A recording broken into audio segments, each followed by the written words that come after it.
hear ye, brave souls and curious onlookers.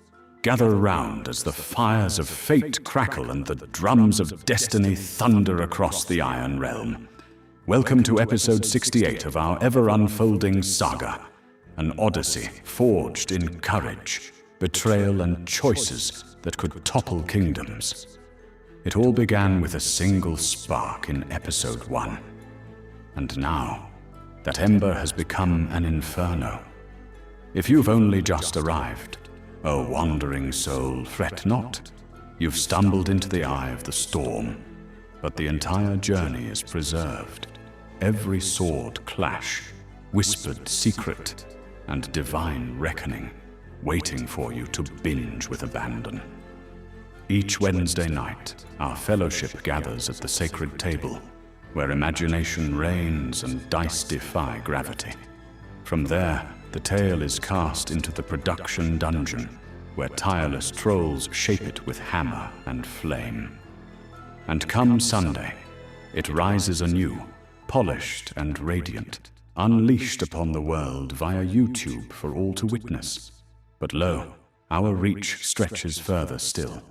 We've sown breadcrumbs across the digital wilds, Facebook, Instagram, the Iron Realms wiki, even the enchanted scrolls of Pinterest. Follow us, stalk us, meme us. We revel in it all.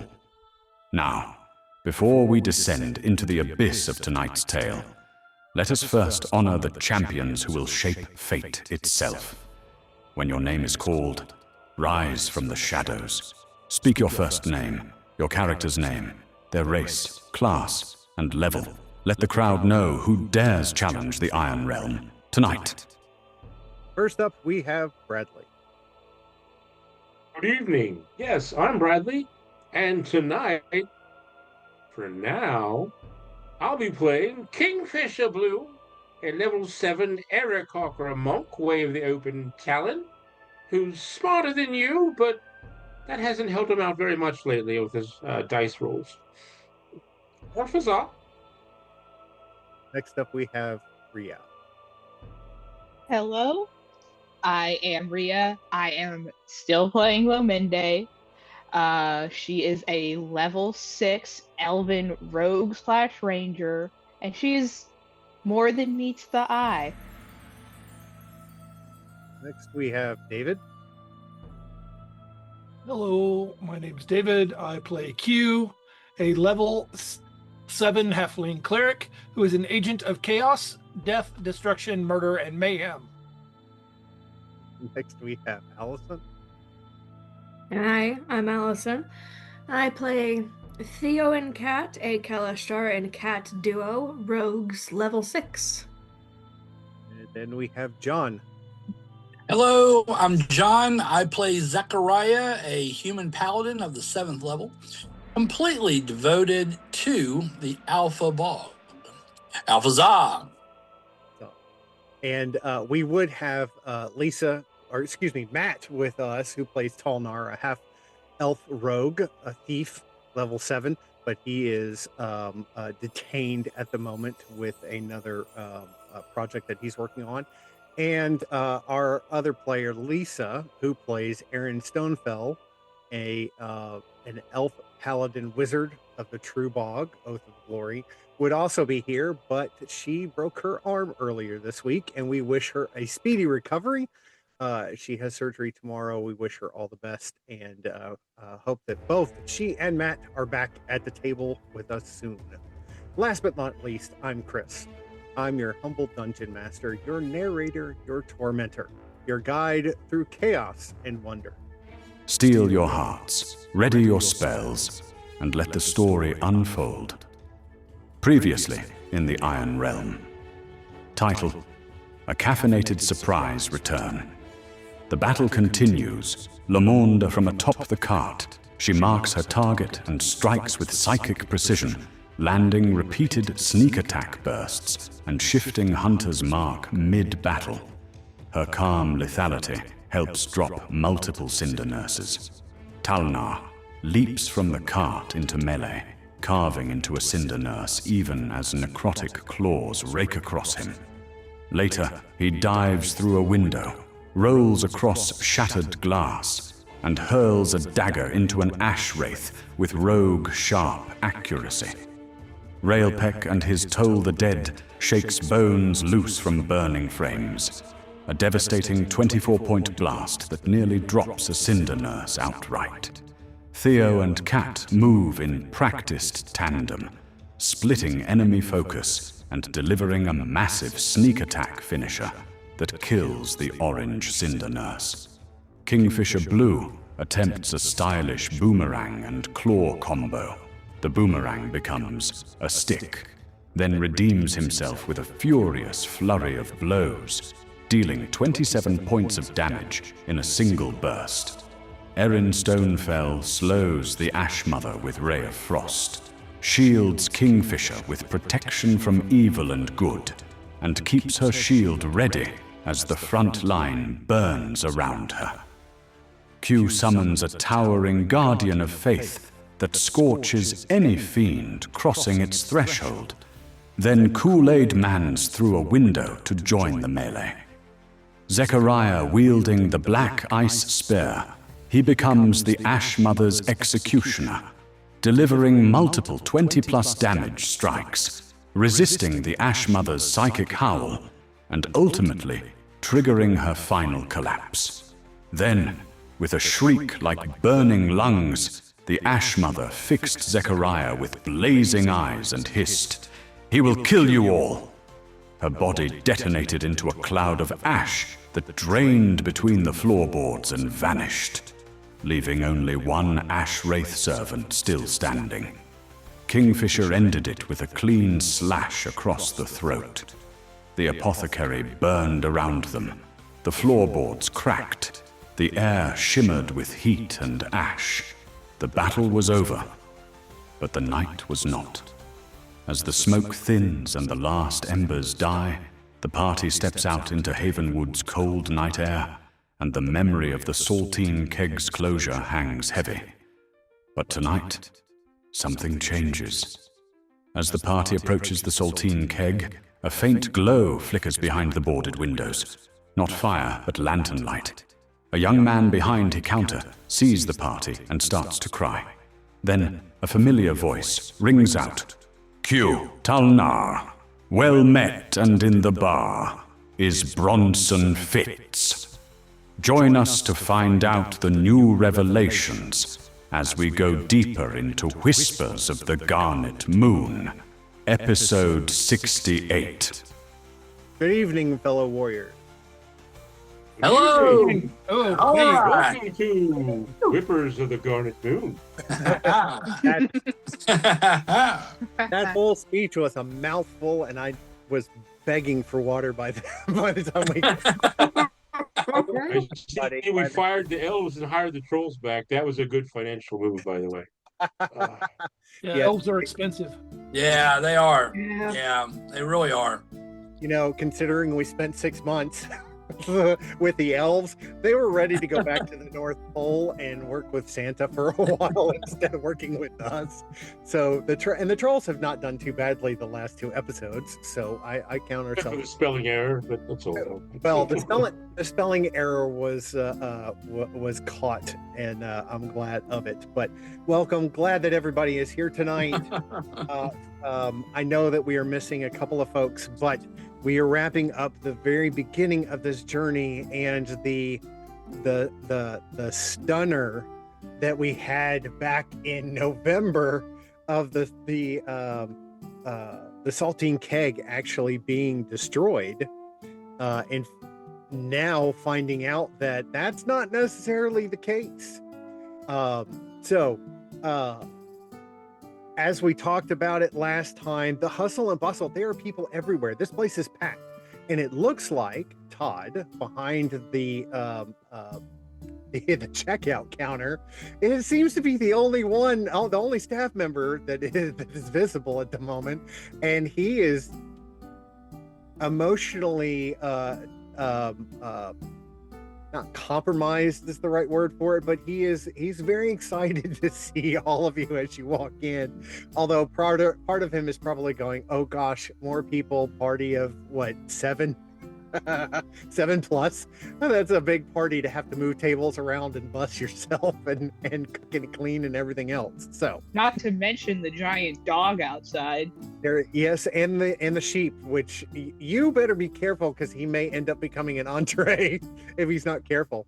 And if our audience hasn't already watched our past episodes, you should, because there's a commercial for all of the fine eatery that you can actually purchase from the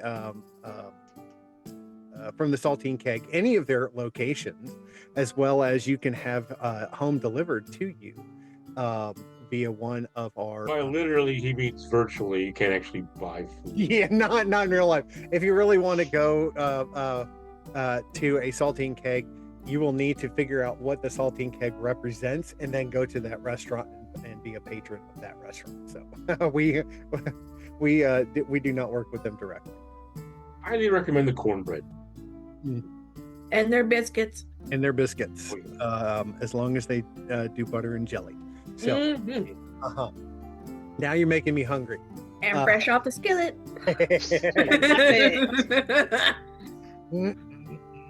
So, party. You obviously, we are without Talnar, and we are without Aaron this evening due to them being called away briefly. Hopefully that they will be back with us for the next part of the adventure. But each of you is in the I guess the gift shop portion of the restaurant, and Todd is behind the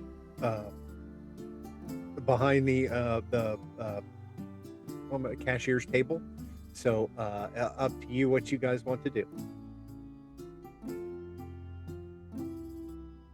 I think Zachariah would definitely make a beeline for Bronson to start. Well, he would go up, so he'll go around the corner here and go over to Bronson and not embrace him, but kind of like shake his hand. Zachariah would be more of a kind of a handshake type guy, and say, what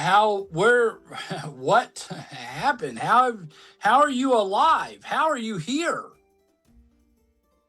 Zachariah! Well met, Alphazar! He gives him the alpha male salute. How am I alive? Well, how are you here? I came here via what's our sponsor? I forgot. The transport one. We don't have a transport one. That was a magical portal that you stepped through that brought you back. I'm not talking about how I got here this time. We have a sponsor that's like Uber, but it's yeah, I'm gonna have to look that up. You made it up. Come on now. Remember? Anyway, I went by. We have so many fantasy companies we don't remember anymore. Right. Fantasy transport here. Let's wait for the I thought about using them, but Nature Cosmos, my boss back in Highwind, he set me up with a cart and sent me away to check on Kingfisher there. Kingfisher! What's up, bird brain?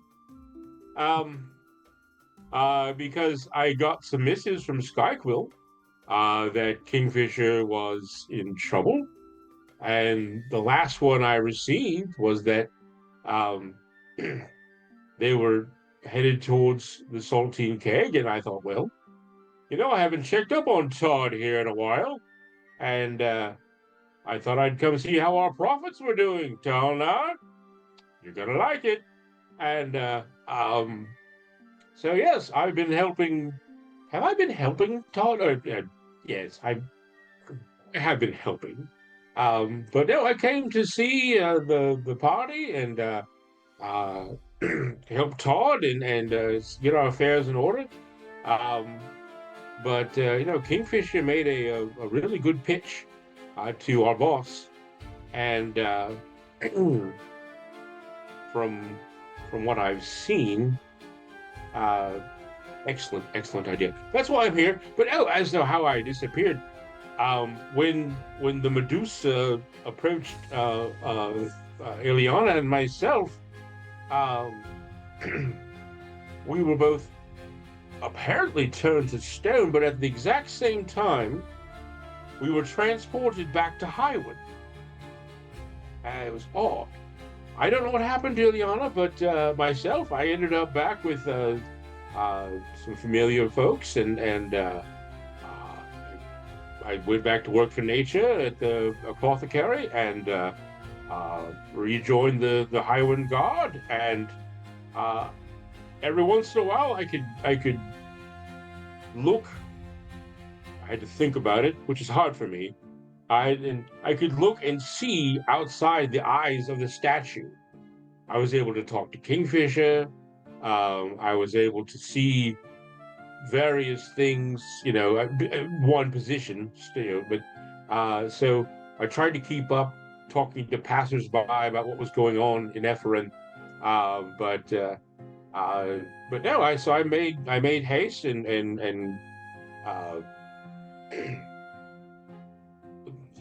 that was 3 years ago though. So when I found out that you all were alive and well and headed back to Havenwood, I decided to meet you here.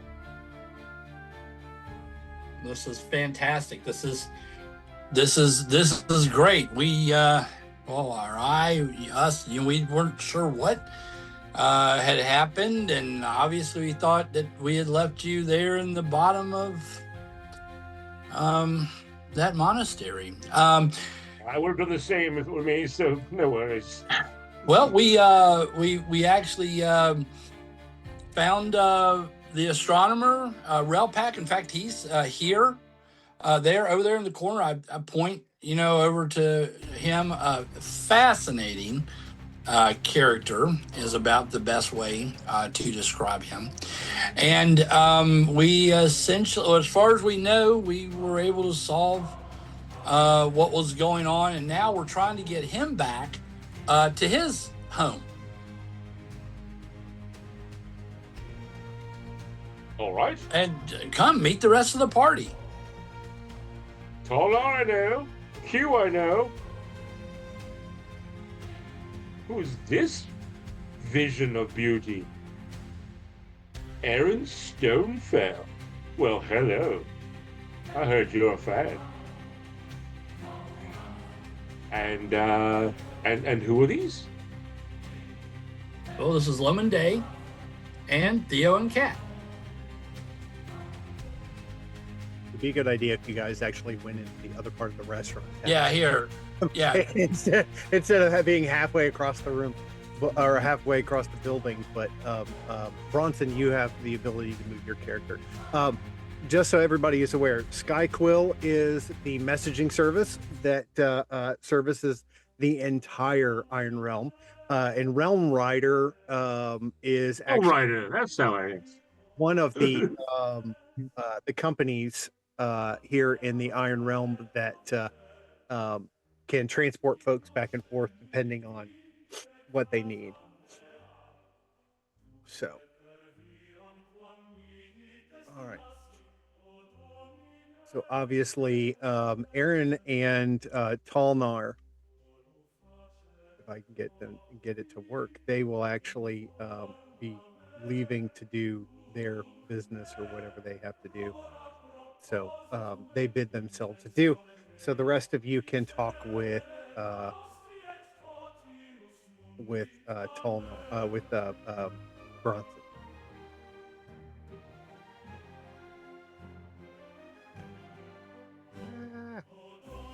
Day, a pleasure. What a mysterious name. You have an aura about you I can't quite put my finger on. But that's because I'm stupid. It's also on purpose. Not to you personally, but just in general. It's how I operate.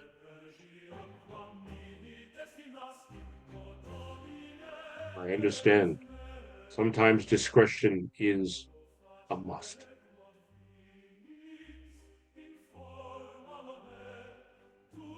And Theo, and a cat. Greetings. Theodora and Catherine, if that's what you would rather prefer. But yes. I do love a formal name, Theodora and Catherine. I am honored to meet you both. You're talking to Theo, which is the cat, by the way. I know it's very confusing.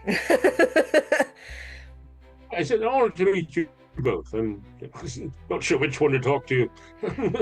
Both. They both can talk. We say in unison. Yes. Oh, yeah. Hugh, my little bundle of joy, how have you been? He is not close at the moment. He is lurking in the doorway, talking to somebody outside and glancing in, being very furtive. Oh. I'll just wave at him from and then all right. Well, Kingfisher, nature was worried about you. I knew from our brief talk that you had it well in claw. By the way, what happened to your talent? That is beautiful. Looks like it hurt though. Well, you giant idiot. I had a mishap. But luckily, through my skill, intelligence, and training, I was able to repair it on my own. With the Alpha Bog's help, of course. And a little bit of avian thrown in. And now I have this beautiful Kitsugi talent. Did you bring the supplies I requested? Of course I did. Don't be a fool. I mean, I am, but you don't have to be one. Excellent. Inner monologue between two characters. I love it.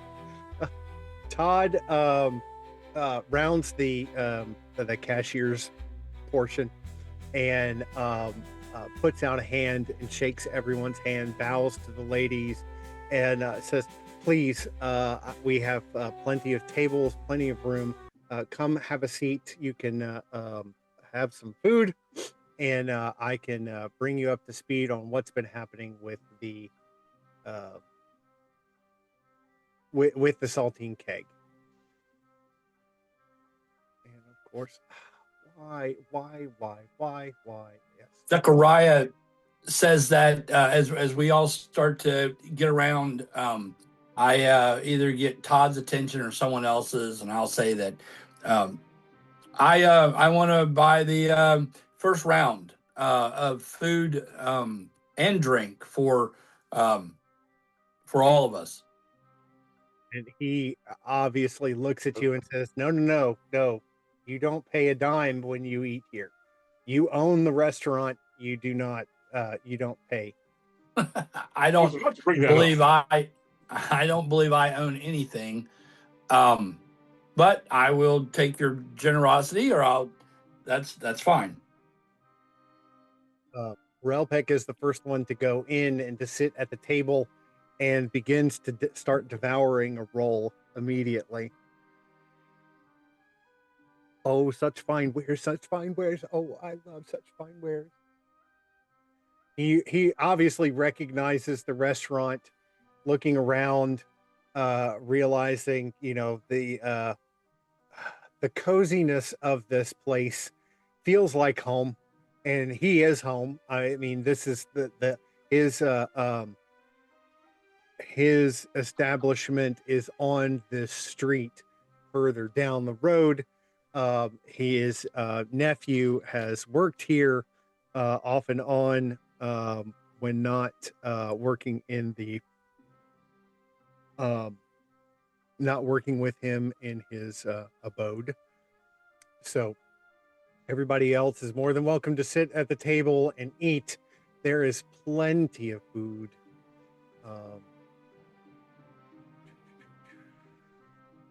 Doesn't this place have a very special green oozy entity? Yes, Place. yes, there is a established um, garbage disposal that's in the kitchen that is a gelatinous cube. And all it does is to take scraps from the that are offered from the table and uses that or ingests them. Cheapest busboy we could find. We do have a sample of this gelatinous cube, do we not? We do, but she's across the room at the moment. They are across the room. They are across the room. Oh, well, if you will provide me just a moment, I'll be happy to get them. For our Kingfisher. we've been graciously gifted this fine creature. And if the DM will be quick.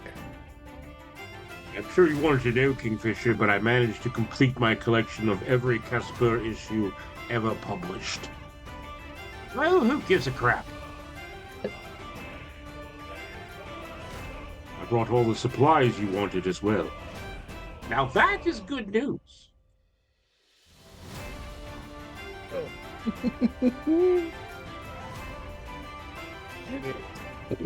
Gelatinous cube. We've been wanting to introduce this gelatinous cube for so long. I don't know if you'll be able to because of the No. because of my background. I can attempt to fix that so you can see it, them, they. We'll post a picture of them and we'll have it in here right now. We'll post the picture, but we have a nice little container with the gelatinous cube, and now I have to find a place to put it. Their name is Echo. They don't talk much, but you know, they get the job done, you know. More hungry than me. So, yes. Bronson, Kingfisher, you're more than welcome to join the rest of the group. Q, are you still staying away from everybody else? As you look over at Q, you see him making gestures and signs to someone outside the saltine keg. And as soon as you notice, he sort of starts and then scurries over to the rest of the group. Okay. Giving the high sign and the low sign. It's like you were staring at us through the window. No, he was actually talking with somebody or something outside the keg. See if I can.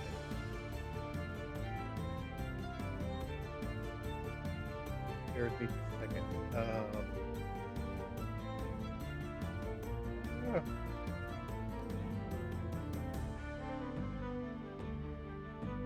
Should have complete. We actually have a menu of items from the saltine keg, but I don't know if I have it readily available to give to you at the moment, so we will move on. Todd sits down at the head of the table and breaks some of the bread and hands it around the table and says, "Please eat. Business has been excellent since you left. I have tried very hard to keep the business afloat. The bullywugs that you rescued so long ago, they have actually worked here from time to time as wait staff, and other members of the staff, cooks, etc., have all done a marvelous job. But they are expanding their territory in the swamps, and it is also hunting season for them. So they are not with us right now. So I am essentially by myself, cooking and managing as best I can. But I am very thankful that you are here. And he presents the books, the ledgers that have the profits profit margins and the checks and balances and everything is very, very lucrative. He says that they have been able to work with one of the local establishments in actually delivering food to other portions of the kingdom. And of course, it's not just the saltine keg here in in Havenwood. There are establishments all over the kingdom now, so we're able to deliver food as well as have clientele in pretty much 24 hours a day. We get a fabulous markup from Swift Stag. It's amazing. Good kickback. I mean, never mind. So, Todd, Yes. Tell me this, or Bronson, perhaps you can answer, maybe not. But why did the local apothecary, demon, ash witch, whatever she was, tell us that the keg had closed years ago? Why would someone spread such a vicious rumor, especially since it's so easily disproven? He looks over at you and says, the apothecary has been closed for years. What are you talking about? That place has been condemned. There was a witch that owned it and she was arrested and burned at the stake. Is this tracking with anyone else? We very much were inside of that apothecary and fought a bunch of vicious and very dangerous monsters, both inside and outside. But now, yes, you are correct. The apothecary has been destroyed by fire. The Completely. apothecary was destroyed more than 10 years ago. In fact, when you were here initially, you should have seen the hulk of that establishment when you came into town. So if you were in the apothecary, I am very surprised. He kind of gets up and goes to one of the side windows and looks out and sees, well, it's very much on fire. So whatever happened there, you good on you for whatever you did. But the apothecary and the witch that owned it are gone and have been gone for years. I'm going to quietly lean over to whoever's closest to me. It doesn't really matter, and just whisper as not to cause like a massive freak out. It's like, did we not just fight ash related creatures? That's what all those things were. And she was that's what I'm saying. She was burned at the stake. Okay, this is fine. Perhaps there were. I don't know what's going on. Well, my plan, Todd, Bronson, you know the plan. Todd, Bronson may have told you the plan if he could remember it. But my plan with Bronson's supplies and financial backing, I'm going to rebuild the apothecary and turn it into the new Phoenix Script Apothecaries and Coffee, Havenwood. Well, we can certainly use another establishment there. It looks like you will have to start from the ground up, I'm afraid, since it is nothing but... Oh, but there's plenty of basement stock still available. But that is fine. I don't see a problem with that as long as you are willing to supply coffee to the saltine keg. The saltine keg will be the exclusive restaurant distributor of Phoenix Script Coffee. Sounds good. And he he says we'll sign contracts in the office later on if that's all right. So he looks over. Well, Todd, it's a pleasure to finally have met you. Bronson, we'll be in touch. Everyone, it has been a long, arduous journey, but I do believe it is time for me to bid you farewell. I'll be in town. I'll be rebuilding the apothecary. Come by and see me. Always a generous discount for my friends. And I need to go start buying some lumber. Um, Perhaps some buckets of water. I don't know. But uh, parting is such sweet sorrow. Um, Bronson, I shall see you later on. But please, I'll be here for the foreseeable future. But once you depart, please come by and say goodbye. But for now, um, I'll take some cornbread to go and begin my next mission in life. Alphazar. Alphazar. Alphazar, Birdbrain. So Kingfisher makes his exit to begin a new journey here in Havenwood, and I'm sure that we will see him again. Q, you are pacing quite a bit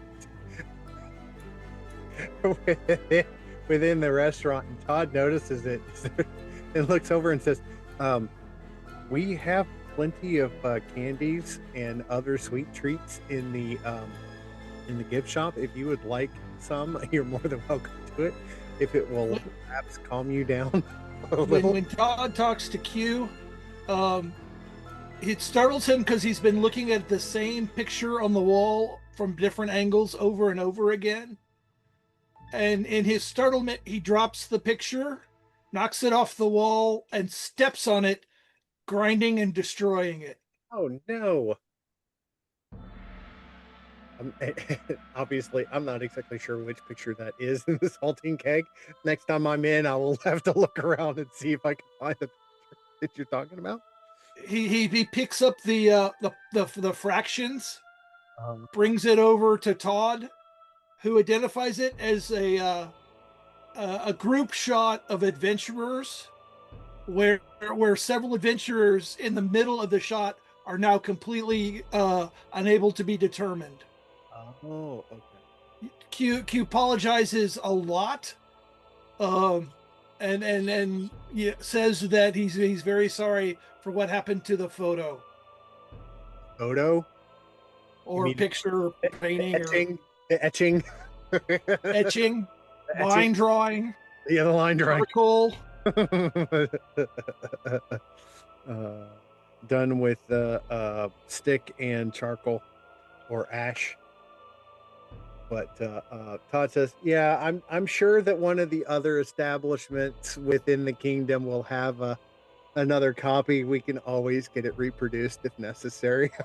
When you say that, he looks up very startled and very scared, but the look passes. Okay. Yeah, all of the imagery throughout and paraphernalia throughout the restaurant are just reproductions. There is a warehouse somewhere that has reproductions upon reproductions of these things for more establishments. So he looks visually, he's obviously disconcerted at that statement. So I asked Bronson, what is that all about?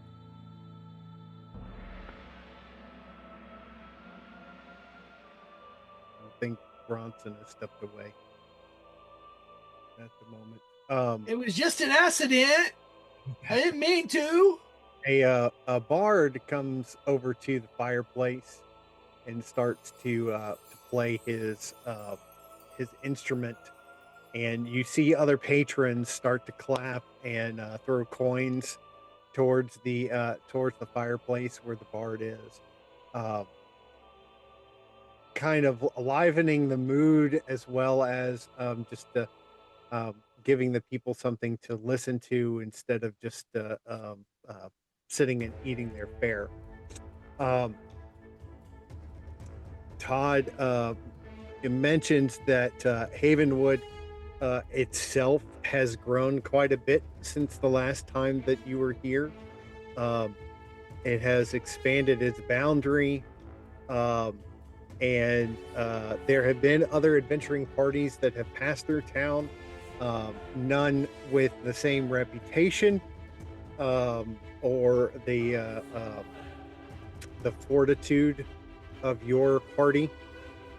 And says that many have not been seen or heard from again, but we are extremely glad to have each of you back here, those of you who are new in the party, as well as those of you who have been part since the last time that you dined in this establishment. And as you know, when you were getting ready to leave, this place was falling apart. So I hope that myself, and the Bullywugs, and anybody else who has worked here has done justice to the restaurant in your name.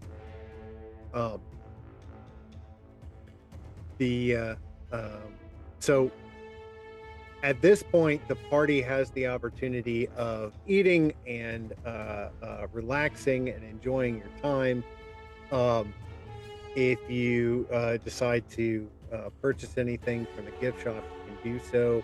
If you decide that you want to find lodgings for the night, Relpek says that you can obviously stay at his building. Hopefully it is still standing. It does have places for folks to sleep in the observatory, as well as in his room upstairs. Or if you want to find another place to stay, the Saltine Keg does not have its own places to sleep. It's not an inn, it's just a restaurant.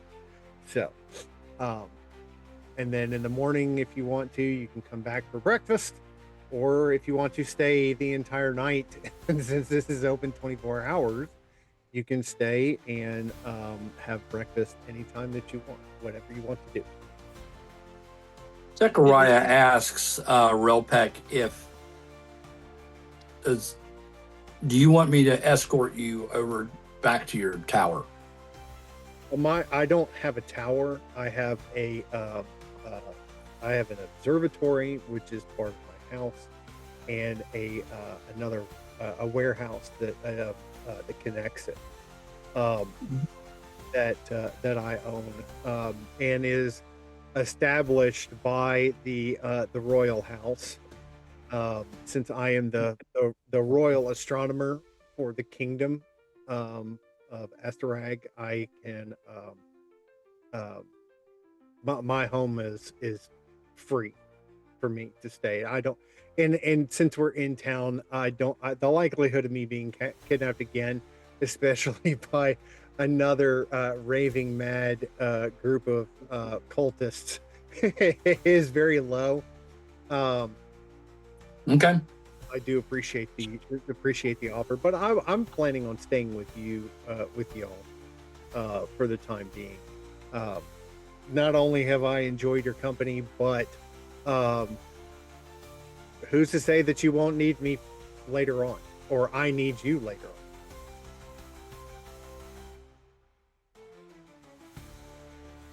Anyone else? I welcome you. I welcome you into the group. What were you going to say? It is Q's intention to work his way through the entire left half of the menu. And if that succeeds, he will work on the right half of the menu. Okay.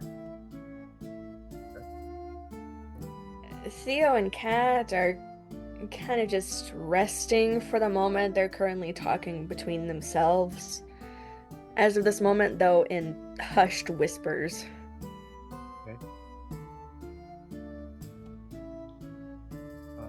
Lominde? Luminde is really just kind of observing the area. She's very, very unfamiliar with everything that's going on. Above the table note. It's been a minute since it's actually happened, but for like the audience, she's not from here. She's not from this time period. She's not from this kingdom. She's, very out of the, realm of what she knows. So she's kind of just observing the surroundings and fidgeting with a pendant that's been hanging around her neck.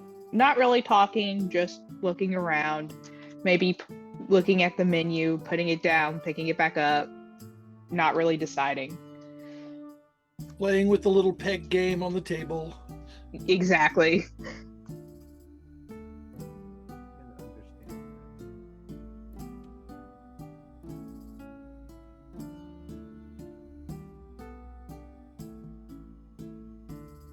So, Todd, is that correct? Your name is Todd? Is Todd. You mentioned that the apothecary was destroyed. There seems to obviously be some type of time displacement here. Bronson said that he's been gone for 3 years. Well, we haven't been gone for 3 years, I don't believe. What other... Can you fill in the blanks? What other things have been going on strange here around town? Has something recently happened that we should be made aware of? Because there certainly seems to be a disconnect in people's perception of things that are even going down just blocks away from here. 4 years ago, an adventuring party came through town, and they were hired by the owners of this restaurant to go and basically eliminate the bullywugs that resided in the swamps outside of Havenwood. When the previous owner sent his men to collect the bullywugs, the adventuring party that was hired slaughtered all of them, and then came back and basically took over the Saltine Keg. Became the new proprietors, which included Tolnar and several others. And then Relpek's nephew, who was his assistant, came in and said that Relpek had been absconded, and the adventuring party left, and we haven't seen them since. I kept the business going through several bouts of famine, as well as more recently the caravans that had been bringing in product to town had been absconded. We haven't received supplies. Thankfully, the bullywugs who have been working here have been helping us to bring in fresh produce, as well as livestock for the table. So we have been able to thrive where other businesses have failed. And other than that, there have been all sorts of rumors about things that are going on with the five baronies in Aphameth, as well as the army of the 12, which is in Ithukoth, and fighting the the Blood Queen. We hear rumors about that, but otherwise things seem to be very peaceful here in the kingdom.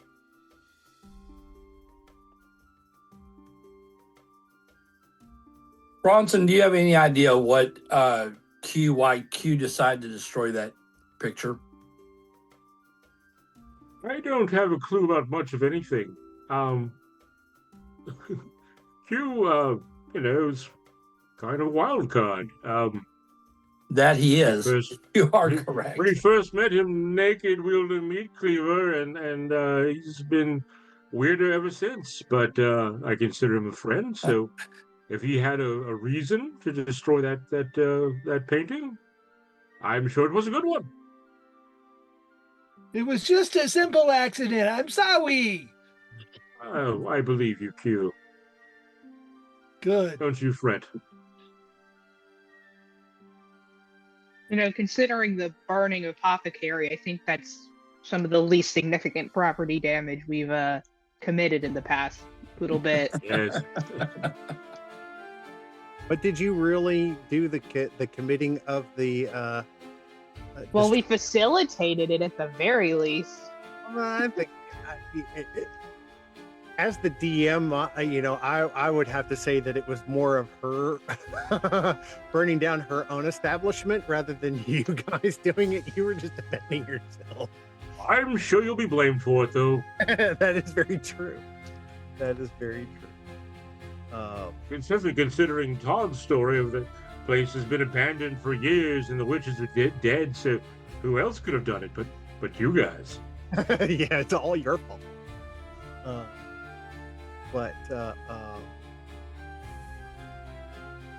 So I kind of turn around and kind of addressing the entire group, along with Todd, Relpeck, and everyone, and say, so when back at the apothecary and when this monstrosity was destroyed, it said to me, he will kill us all. And I kind of look at Todd when I say that, and then I kind of look at everybody else. And so I say, here is our mystery to solve. Who is he that is going to kill us all? Do we have any clues? And I'll kind of look at Bronson and pose the question. I've got lots of people dying to kill me. Literally, I killed them first. Plenty have hunted after Cat because of me, but I haven't seen a he. And who would want to hurt sweet little me? Oh, you'd be surprised. You need to shift the colander to the other side of your head, from one side to the other. Who, me? Well, Would I do that? We worry? Since we are in a quandary and that question is out there, let's take a short break, and then we will come back and continue the story of the Whispers of Garnet Moon. We will be back in just a minute. Welcome to the Saltine Keg, where the fire's warm, the ale's cold, and the biscuits are blessed. Found in cities across the Iron Realm, each Saltine Keg is locally owned, steeped in tradition, and brimming with hearty fare. Whether you're a weary traveler or a curious local, you never know what stories will unfold when you step through our doors. Tonight's offerings? Let's take a look.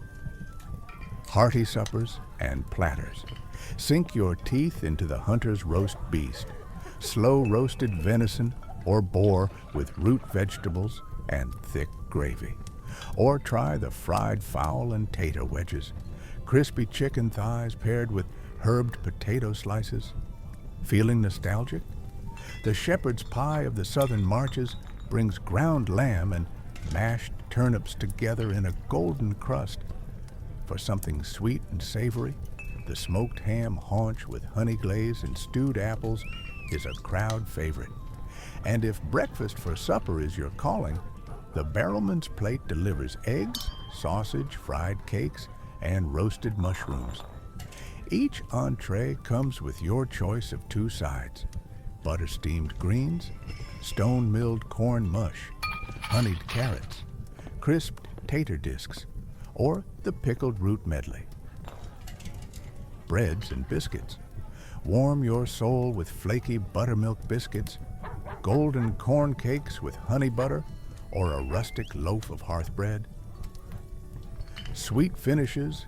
Indulge in the apple crumble of Eldon Hollow, the moonberry cobbler, or the velvety sugar cream tart.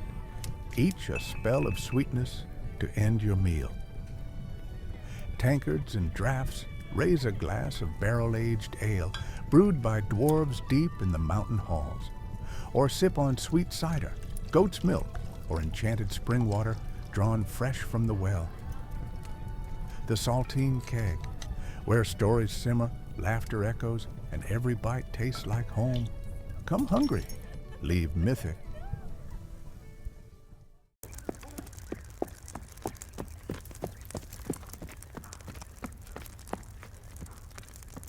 From hearth to hall, we deliver it all. Whether you're nestled in a mossy cottage or posted at a windswept keep, the Swift Stag Courier Guild rides swift and sure across the Iron Realm, bringing the realm's finest goods straight to your door. Need a honey-glazed venison shank from the boar and bramble? Or perhaps a pouch of dream root tea from Moonshade Apothecary? Our fleet-footed couriers, some say part satyr, run, ride, and even broom their way through forest and fog to reach you.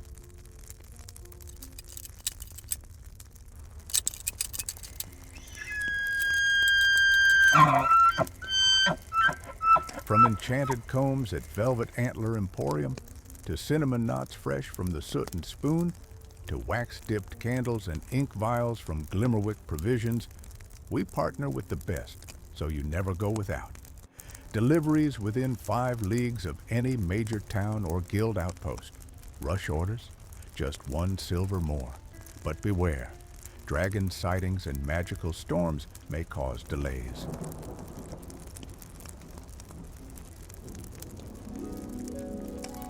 Look for the Silver Stag mid-leap, antlers trailing wind, satchel stamped with seal.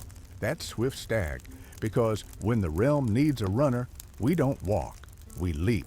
Swift Stag Courier Guild. From hearth to hall, we deliver it all.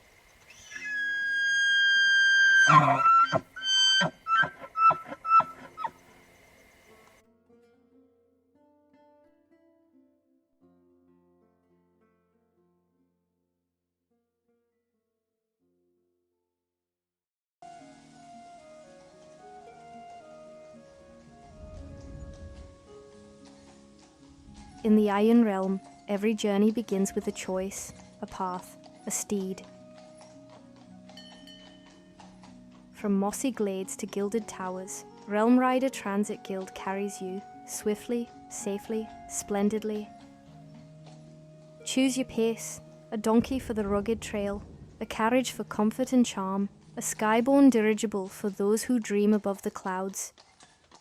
Founded by Sir Garrick of the Seven Saddles, Realm Rider blends magic and muscle, offering enchanted root stones, bonded beastmasters, and bardic entertainment for the discerning traveler. Book your passage at any Realm Rider waystone, found in taverns, guild halls, and market squares. Your route sigil will glow when your steed arrives. Realm Rider Transit Guild. From cobblestone to cloud, your journey, your steed. 6 years running, Grainsoak Ale reigns supreme in the kingdom of Ethukoth. Crafted by the Grainsoak brothers in small batches, originally served only at the Dusty Kettle Tavern in Balastar VR, now served across the realms. A wine is just a wine, but an ale is a brew.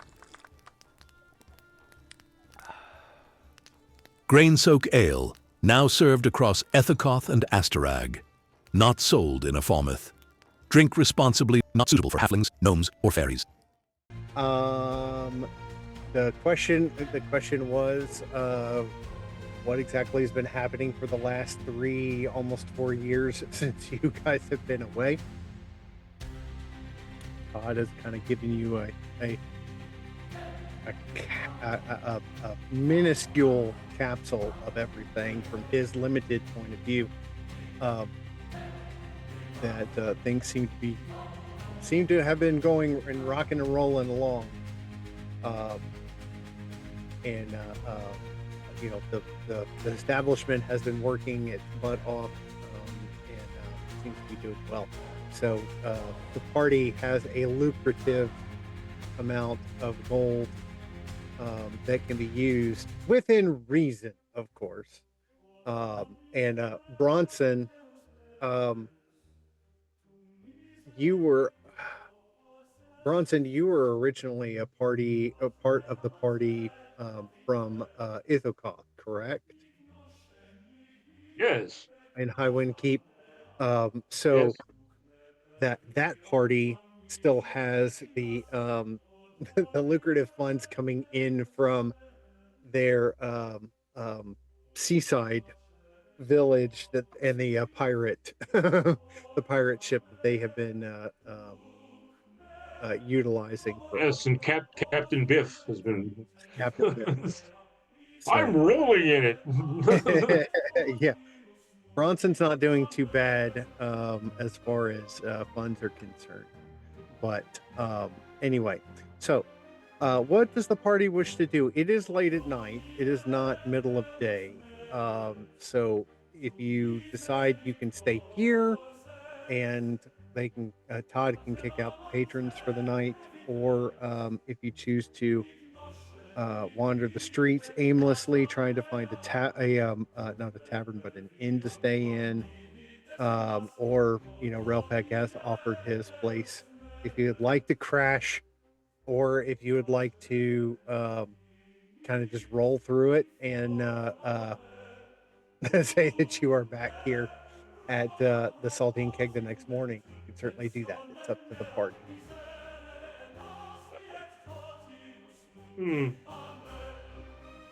I would like to complete the mission, as it were, and get dear Relpec back to his home. Yeah, if Relpec is offering, yeah, I'll take Relpec up on his offering to stay at his place for the night. While there are still several pages of the menu I have yet to go through, I am part of the party and will reluctantly, with a cheese stick hanging out of the corner of my mouth, walk with Relpec back to his house. We can have Swift Stag delivered. If you're willing to part with gold. I am. And incidentally, I did provide the link to the full menu for the Saltine Keg. Should Q decide that he wants more, he can see what the full menu is. And right now, I'm only interested in the left half. And only in the left half. You're more than welcome to take the menu with you. They're just made of parchment paper, so you can take it, stuff it into under your colander if you wish to. Can I draw on it? You certainly can. I'm sure that there are wax seals that can be used to make pretty pictures on the pages, should you choose to do so. A lot of the children that come in with their families to eat at the Saltine Keg like to use those wax seals for the kids to color. There's a maze on the back, Q, if you want to solve that. There is a maze on the back of the kids' version of the menu, so you can use the wax seals to color if you want. Anyone who is a Royal Marine probably would find those wax seals pretty tasty. Anyway, so we don't use ink here, obviously. Not for children. Is everybody else okay with going to Relpex or no? Sure. Yeah, well, I'm not going to protest. I'm just going to go with the group. I mean, you guys can stay there if you want to. It would be a sense of closure for me, since this was our original mission, was to find uh, Grandmaster Relpek and return him to his stead and uh, warn the townspeople about the impending doom of the comet asteroid, which apparently never happened, or has happened, and or will happen, or will never happen. I don't know. I have trouble keeping up with this wibbly wobbly, timey wimey stuff that we've been going through. Okay. So everyone is going to Relpex.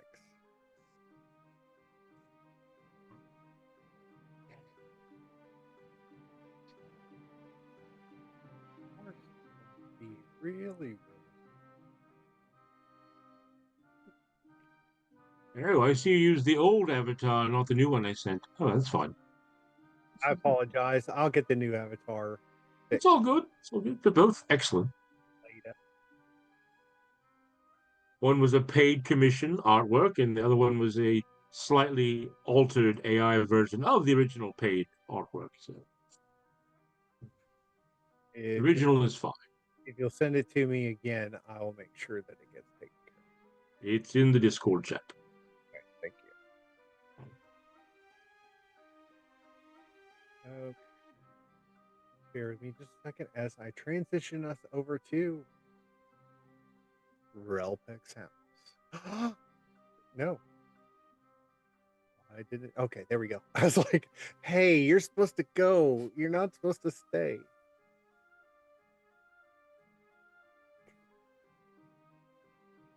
You should be able to see. Maybe. There we go. So, on one of the quiet streets is an unassuming house that has a fence around the outside, and there is a warehouse next to it. The first floor opens up in two doors. Y'all are already walking into the place. Haven't even, Relpek hasn't opened up the doors or anything. Y'all just walked right in. I'm just messing with you, but it's still funny because that's immediately. But anyway, so Relpek offers his home to you. He says it isn't much. There isn't much here, but you'll at least have use of my shop and my dining area and kitchen, as well as the observatory, which is next door.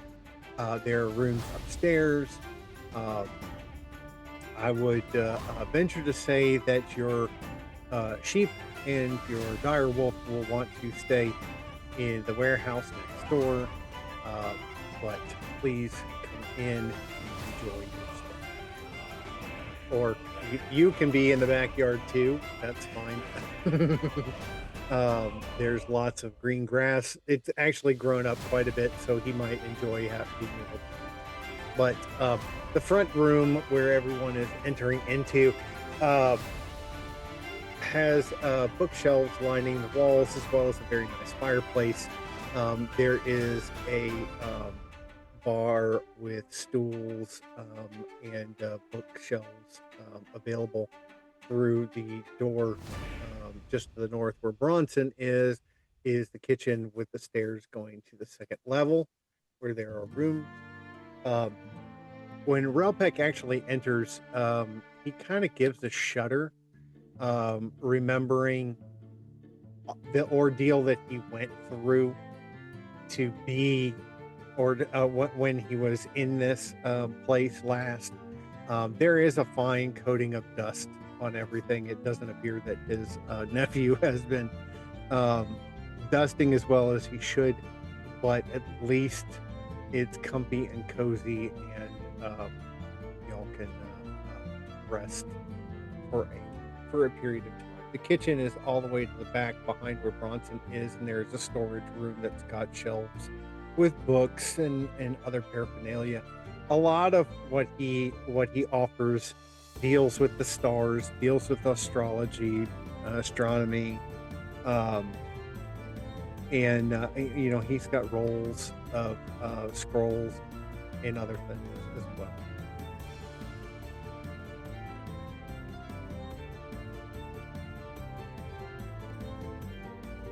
Don't everybody talk at once. Okay. I'm absolutely honored to meet you, even though I don't understand what you do. I respect it, and I just thank you for your hospitality, and I'm glad we have finally completed the mission that you hired us to complete. Thank you. I didn't hire you to... Your nephew hired us. Yeah, well, that comes from directly from the king in finding me, so the payment will be, I'm sure, will be on its way soon for bringing me back, and I'm sure that Todd will get that information to the kingdom in short order. Payment was not, well, at least to my concerns. Finding you and completing the mission was important and my priority, and I'm glad that happened. Even though I thought I was a statue for a bit. You were stone cold. Anybody else?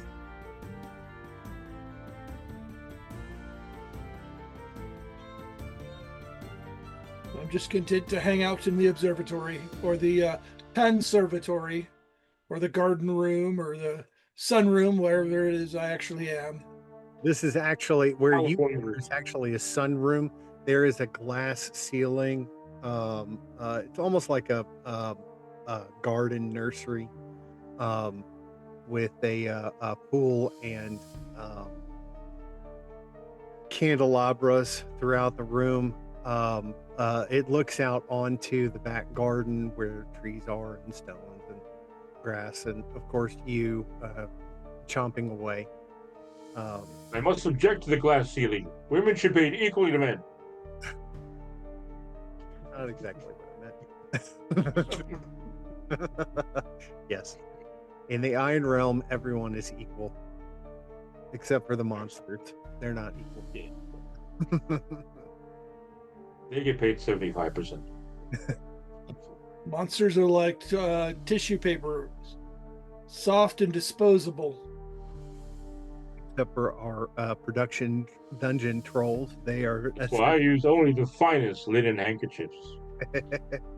So, is everyone staying on the first floor, or are people moving to the second floor where the bedrooms are? I'm headed towards the bedrooms, of course. Yeah, to the bedrooms. You know what must be done. I'm going to stay in my conservatory and stare wistfully out the windows, looking for lost opportunity. Are these the bedrooms here? No, sir. You're Up actually these stairs. You're in the kitchen. Got it. Okay, yep, going up the stairs to the bedrooms. I'm going to bring Talnar and Aaron Stonefeld as well, so that we're all together.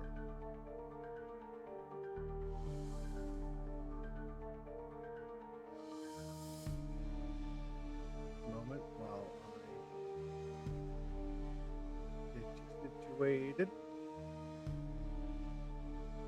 Upon arriving to the bedroom, Bronson will set down his gear, remove the latest unread issues of Casper that he has on him, and set them on the nightstand.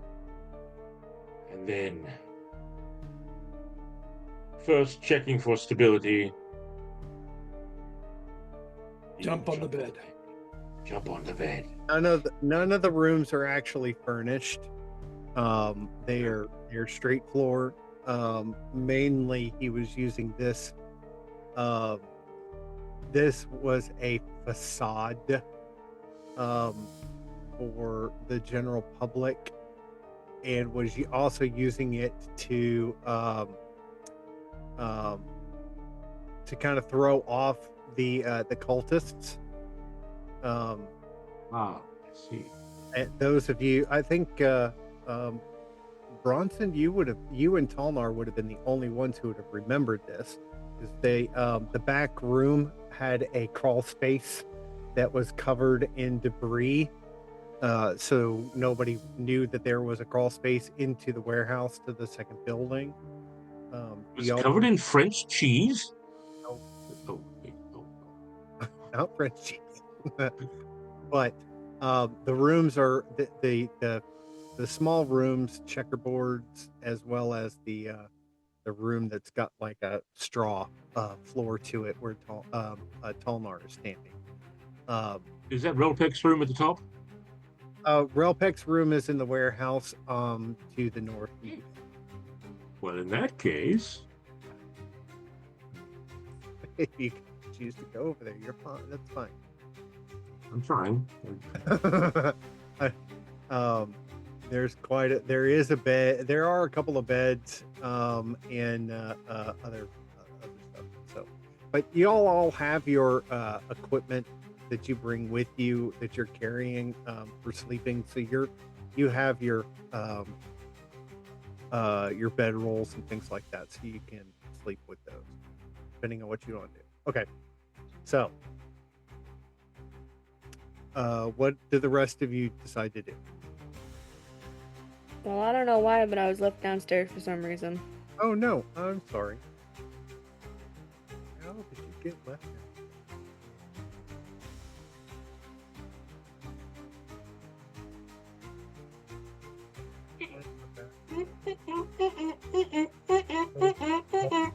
No.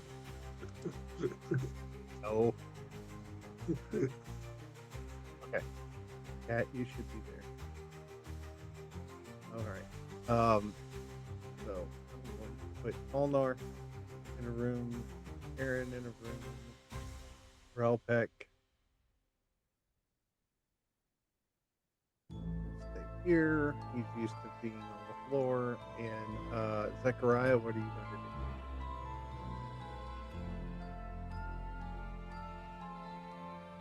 Find a bed to get into.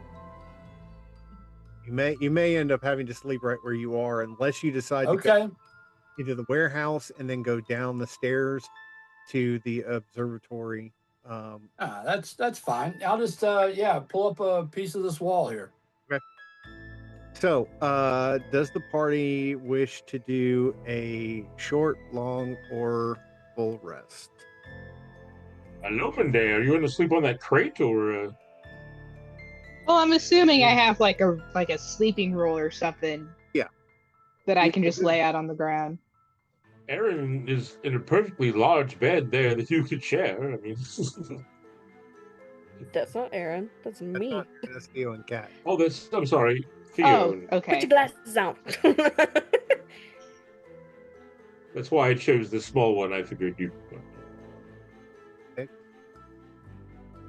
So, what type of rest are y'all going to take? A rest. Let's go for full rest. Yeah, I would think at this point, full rest, most definitely. Yeah, So- full or long. I'm not picky. Remember, long rest means 3 hours of no activity, 3 hours of light activity. You spend hit dice to regain your HP, regain half of the HP pool at the end of the first 3 hours, regain all spell slots at the end of the 6th hour. All other long rest cooldowns reset. The caveats, you can only do one of these in a 24-hour period. This is also your time for learning spells and learning to write and cast and stuff like that. If you do the full rest, I'll be reading Casper until I fall asleep. it's full rest is 24 hours. You regain all of your dice in the hit die pool. Recover all spell slots. Recover from any points of exhaustion. You must be done in a place of safety, usually with a bed. This is also the time where you would level up. So, in this case, I mean, you can do either one. If you do 24 hours, that means that when you guys are finally finished, it's going to be dark again. If you just do the long rest, you'll be ready for morning and going back to the saltine keg and whatever happens from there. All right, well, I vote long rest then. Everyone in agreement with the long rest? Long rest. Is anyone at the point where they need to do hit points or regain anything? Not I. Yeah. Anyone learning anything, reading books, reading scrolls, reading stuff? Casper. Theo and Kat are still, whispering to each other. Okay. I'm just gonna see what else I can take a crack at the book I pulled from the monastery library. Okay. Anyone else? All right. So the first 3 hours go by quite quickly. The next 2 hours also go by quickly. The third hour, or the sixth hour, there is a banging on the door at the bottom of the bottom of the not the bottom of the front door of Relpek's place. Relpek gets up very slowly since he is old.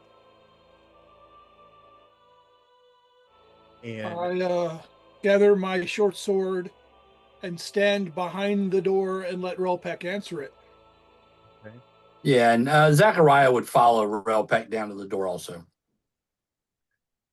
Theo and Kat weren't sleeping that much, so kind of just sneak out of the room. Bronson set up a blanket curtain between his bed and the other bed, and so he'll awaken and get dressed hurriedly and prepare to go downstairs. For the 3 hours, do we get some hit dice back, or can we roll some hit dice for hit points? Yeah, you go ahead and do your long rest. Hit dice to regain hit points. Regain half hit point. Okay. Hit dice pool at the end of the first 3 hours. Regain all spell slots at the end of the 6th hour. So go ahead and do what you need to do in order to get yourself back together. When you wake up and go downstairs, everybody should be downstairs. I think Q is the only one who stayed. I think Q said he was coming. Yeah. I can get to. Relpek opens the door and there's a breathless Todd standing at the doorway. And he is holding a scroll in his hand. He hands it to Relpek, and Relpek opens it.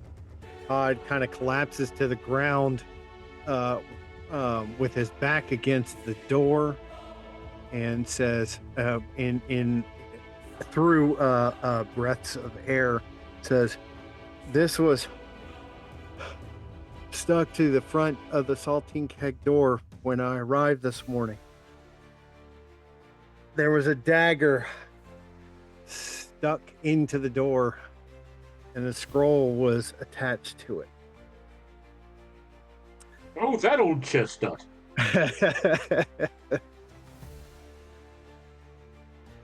Relpek opens up the scroll and starts to read that there is a town in the far east of Astharag that is being overrun by a monster. They need help as soon as possible to rid themselves of the monster. And they say that they will pay handsomely for anyone who will dispatch the beast. Kill the beast. Let's go get some breakfast first. I like your thinking. That was very well played. Thank you. It's half real, half fake.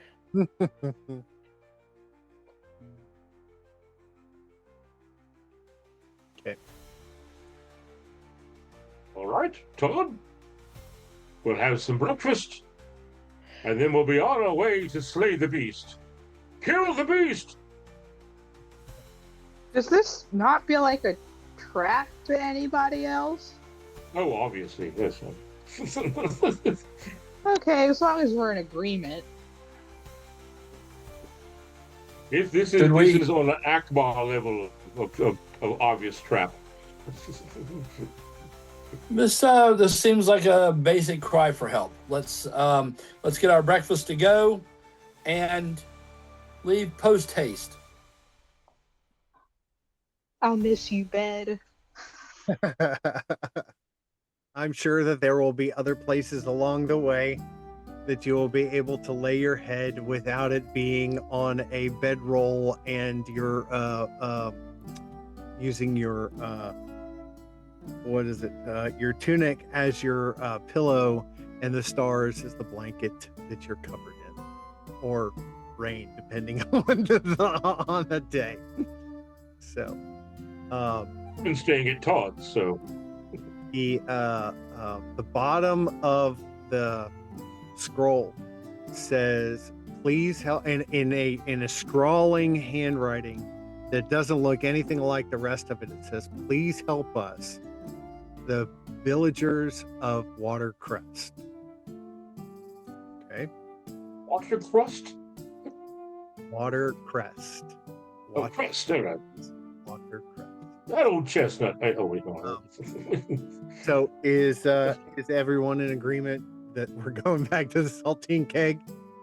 Yeah. Yes. Breakfast and yeah. Right. get Supplies. breakfast, candy for Q. I'll get some more comics off the rack in the gift shop. Make sure that you put back the ones that you've already read so that other people can read them. Unless you're keeping Yes, well, I mean, mythology. I'm collecting them, but I'm now planning on moving on from Casper, and I'm now expanded into Young Master Rich. Okay. We'll go back to the saltine keg for breakfast. Young Master Rich is very inspiring. Yes. There we go. Should have everyone. Well, Kingfisher Blue is obviously eating when you arrive, having a little bit of birdseed. Correct, Kingfisher Blue. And cornbread. Cornbread. Cornbread is good. Want cornbread? Any more of that cornbread? Oh, get back over to it myself. It's the best cornbread I've had since Holomere. Theo and Kat are just gonna snack on some spiced apples while they walk around the gift shop. Okay. So, Todd takes a moment to come by the table and offers the food and gives you a chance to sit and eat for a moment, and then he says, You know, I believe, if I'm not mistaken, that I do have a map of part of the kingdom that I can offer to you. Oops, what is it there? It is a coloring map, or do we have an actual? Well, it's a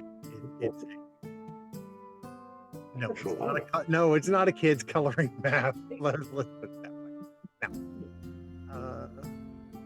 No. You know, most people don't know this about our friend Todd, but he is actually an aspiring monk.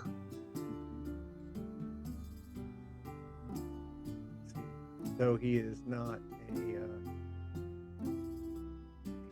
a. I mean, he is. I have his character sheet. I don't know why I was thinking that he was, or that he was. Okay, map is in Discord as of now, so that you. It's a level 1 character sheet, but I would say Todd at this moment is level 0. So, yeah. Well, he's cannon fodder if he goes into battle. Let's put it that way. Oh yeah, definitely. Even at level 1. So, looking at the map, Havenwood is a long way away from Watercrest. It will take you a long period of time to get there. There is traveling through Lareth into Bannermore, then to the City of the Dead, and finally to Watercrest. Zechariah, roll a history check for me. Most definitely. Yeah, I was getting ready to. Yep. By the way, Bronson, the foundation is solid and the basement is pristine. We'll have the apothecary up and running in no time. 16. You recall information as far as the city of the Shadow Dead. From That's where I ran into. Yep, that's where I ran into the Alpha Bog. That was. But the easiest way to get from one side to the other is to take that route, and you remember that route because it took you here to Havenwood to begin with, or actually you weren't with the party until Ephraim, correct? Right. Yeah. His backstory, Zechariah's backstory, is tied to the city of the Shadow Dead, because he was there when he served in the military. He was there in the city as we were investigating some type of dilapidated church or some problem that, again, the army was sent down there to investigate. And when we were in an old church, Zechariah had fallen through part of the floor of the church and was assaulted by these hellhounds. And actually a statue of the Alpha Bog assisted him in coming out alive. And so after that time, he started to train to be a paladin and a follower of the Alpha Bog. We're going to take a short break real quick, and then we'll be back to finish out tonight's episode. Cool.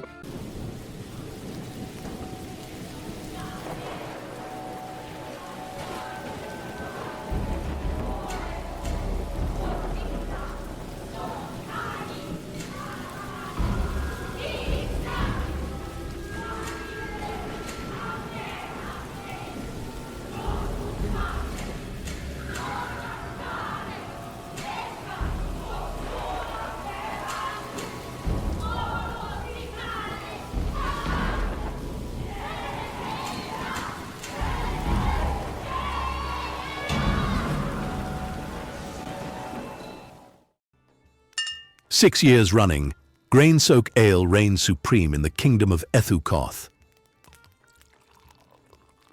Crafted by the grain-soaked brothers in small batches, originally served only at the Dusty Kettle Tavern in Balas TIR, now served across the realms. A wine is just a wine, but an ale is a brew. Grain-soaked ale, now served across Ethercoth and Asterag, not sold in a Falmouth. Drink responsibly, not suitable for halflings, gnomes, or fairies.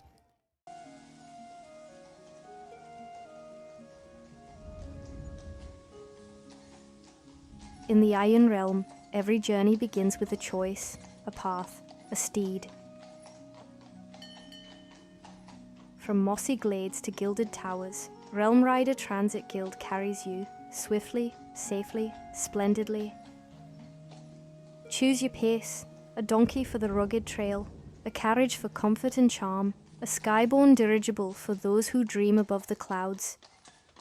Founded by Sir Garrick of the Seven Saddles, Realm Rider blends magic and muscle, offering enchanted root stones, bonded beastmasters, and bardic entertainment for the discerning traveller. Book your passage at any Realm Rider waystone, found in taverns, guild halls, and market squares. Your route sigil will glow when your steed arrives. Realm Rider Transit Guild. From cobblestone to cloud, your journey, your steed.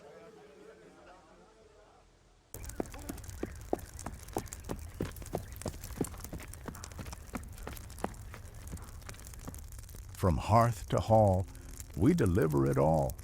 Whether you're nestled in a mossy cottage or posted at a windswept keep, the Swift Stag Courier Guild rides swift and sure across the Iron Realm, bringing the realm's finest goods straight to your door. Need a honey-glazed venison shank from the boar and bramble? Or perhaps a pouch of dream root tea from Moonshade Apothecary? Our fleet-footed couriers, some say part satyr, run, ride, and even broom their way through forest and fog to reach you.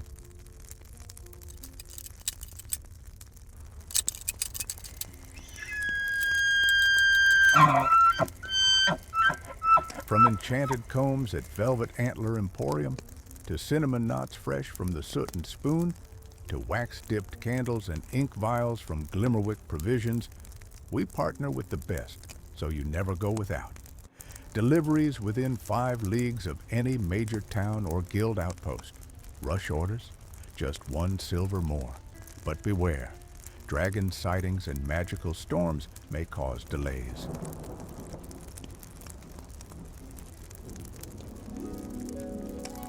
Look for the Silver Stag mid-leap, antlers trailing wind, satchel stamped with seal. That's Swift Stag, because when the realm needs a runner, we don't walk, we leap. Swift Stag Courier Guild. From hearth to hall, we deliver it all.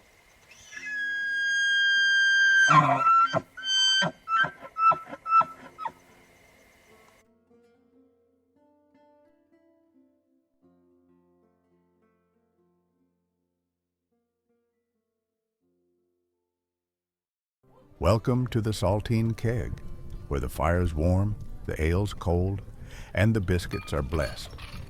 Found in cities across the Iron Realm, each Saltine Keg is locally owned, steeped in tradition, and brimming with hearty fare. Whether you're a weary traveler or a curious local, you never know what stories will unfold when you step through our doors. Tonight's offerings? Let's take a look. Hearty suppers and platters. Sink your teeth into the hunter's roast beast, slow-roasted venison or boar with root vegetables and thick gravy. Or try the fried fowl and tater wedges, crispy chicken thighs paired with herbed potato slices. Feeling nostalgic? The shepherd's pie of the southern marches brings ground lamb and mashed turnips together in a golden crust. For something sweet and savory, the smoked ham haunch with honey glaze and stewed apples is a crowd favorite. And if breakfast for supper is your calling, the Barrelman's Plate delivers eggs, sausage, fried cakes, and roasted mushrooms. Each entree comes with your choice of 2 sides: butter-steamed greens, stone-milled corn mush, honeyed carrots, crisped tater discs, or the pickled root medley. Breads and biscuits. Warm your soul with flaky buttermilk biscuits, golden corn cakes with honey butter, or a rustic loaf of hearth bread. Sweet finishes. Indulge in the apple crumble of Eldon Hollow, the moonberry cobbler, or the velvety sugar cream tart. Each a spell of sweetness to end your meal. Tankards and draughts. Raise a glass of barrel-aged ale brewed by dwarves deep in the mountain halls.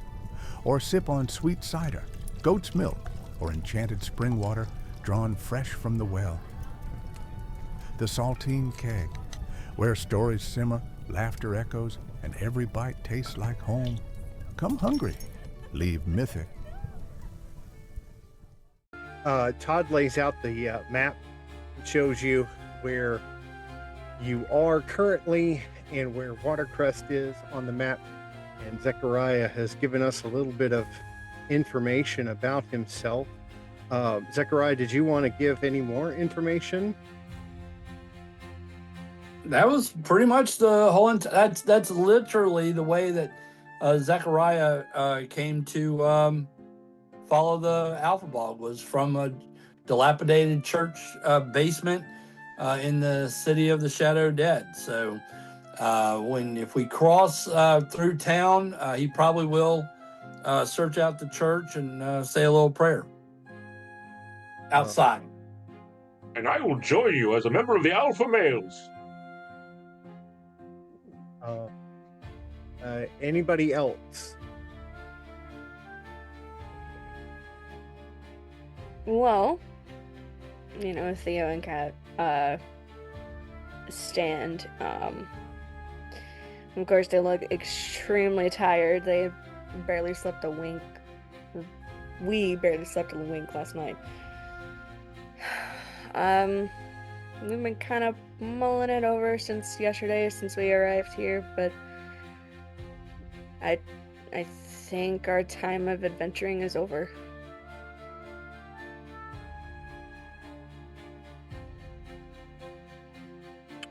Where will you go? What will you do if you're not with us?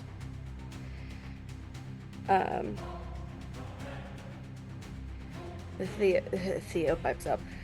Well, I have been kind of away from my noble family for quite some time, and quite frankly, I don't know if they're still looking for me or not, but I do kind of miss them more than anything, and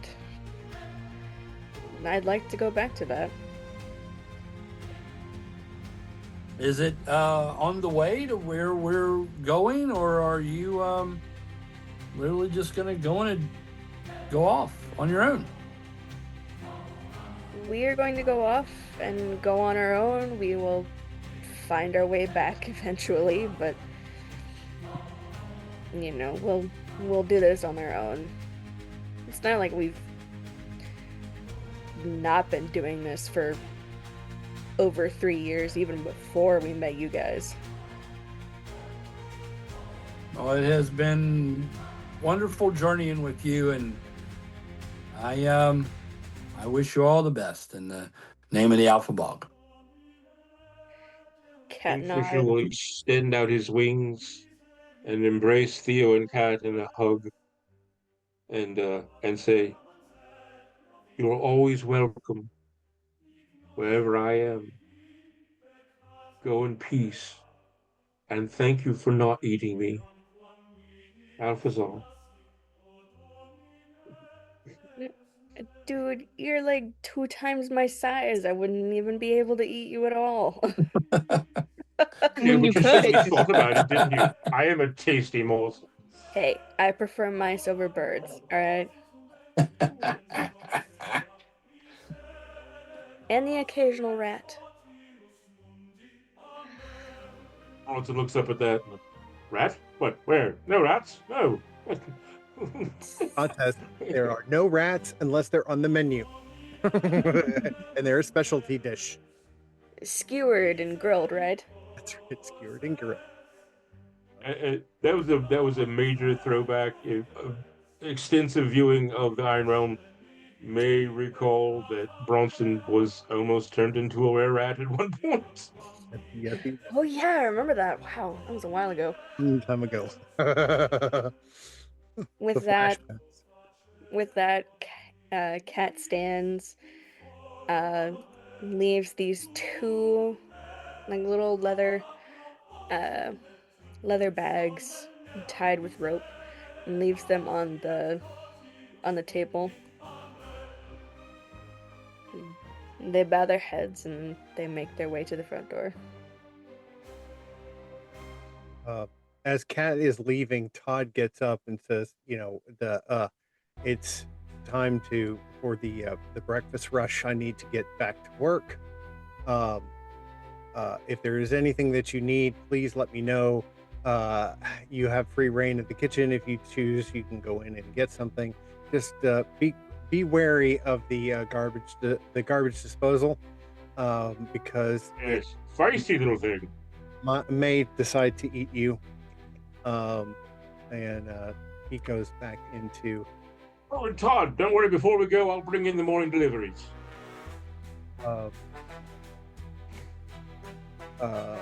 Allison, do you wish to go ahead? There is no token, so I don't even know what you're talking about. What? Well, okay. What is this? Okay, they left something. Is this right? They left something. 2 leather pouches. Okay. I'll go over and see what they are. They should already be in the restaurant, Dad. Well, you can move them into the restaurant if you choose to. Ka-chow. Not. Don't even walk through the door. Don't walk. Ask for a table. Go and sit down. Just. Well, no, Just they've lightning between been us. there this whole time. Let's not act like this is the first time this happened. Not like 20 minutes ago, Zechariah just clipped very through true. Relpek's I just- entire house. Walked Mind into you, Relpek's house without Relpek even unlocking the door first. Mind you, this gentleman has been there this whole time. Just Okay. little tidbit. So what did they leave behind? I'll go ahead and look at whatever these pouches Look are. at that first. It's a furry. So What did Theo and Kat leave behind? the pair left in one bag. It is very heavy, like you can feel the weight of it, and the other one feels like there's hardly anything at all. Which one do you want to open first? The heavy one. The heavy one is all of their gold, Whoa. all 119. Okay. And then what's the one that's light? The last of the healing gumdrops that they have. Oh wow. Okay. There So are 8 gumdrops left. Okay. So I'll call everybody over and explain the and show the contents. Dump lay the coins out, lay the gumdrops out onto a table. Kingfisher knows what these are. He was there when she acquired them. They acquired Okay. them. And he goes, I think I'm out of these. I think they were from a holiday campaign way back when. Yeah. Our dear friend Jeffrey still has some. So they're a couple of years old, but they look like they were just made fresh yesterday. And then when you bite into them, you can actually see Philip. Oh no! So From our first campaign. if anyone Disco ball. or everyone wants to write it down, ingesting one of them will give you 2d4 plus 2 healing. Okay. Pretty impressive. We could make those in D&D Beyond. We could actually homebrew those. And so whoever wanted to add, or we already done that. Has someone already done that? I think so. maybe Matthew, but I think they Yeah. actually Wow. are from homebrew campaign from somebody else, though. But I mean, they certainly can be. We could do that again, however we need to. Or I mean, or just note it and then just roll. We just roll it too. I mean, it's no. yes, I remember those. That was the campaign where I killed the evil Krampus like a little witch, and we all got gifts from Santa. So even though I display the items, Zechariah's not going to take any of the gold or the gumdrops, so he'll leave those for whoever might want to take that. Candy? Yeah. Yes, Q. Good candy. You really don't need it right now, though, Q. Remember, you guys just got all your hit points and everything back. Yeah, you've already been healed. Why would you waste them? Hold on to it for a later time. Why does Q do anything? That's Okay. So as y'all are finishing up breakfast,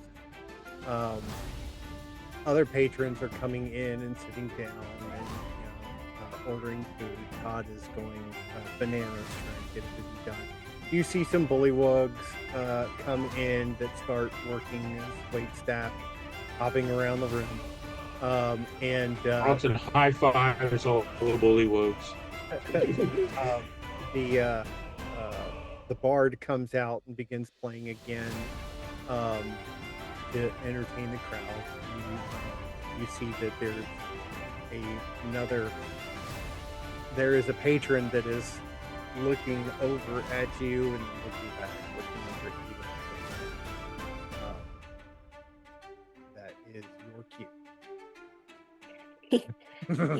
He has a table of food in front of him, and he's kind of just absent-mindedly eating,